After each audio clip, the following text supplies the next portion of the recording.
Hello everyone, welcome to Kalpana Trends. నేను మీ Kalpana makeup artist and educated the founder of Kalpana academy.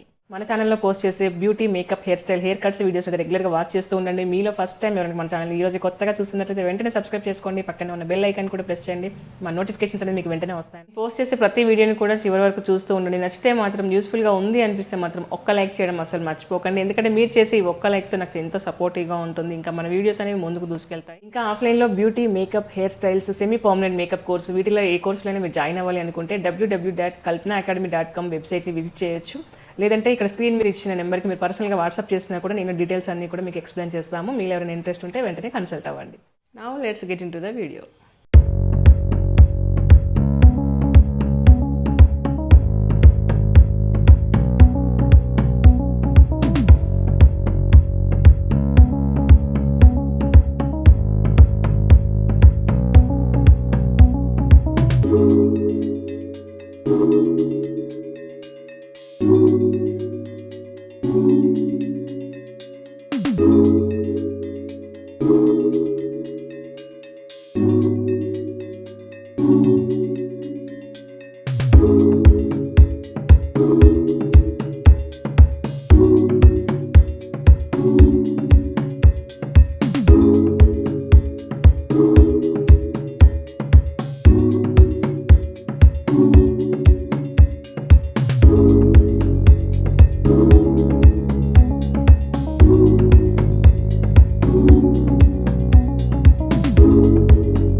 Bye.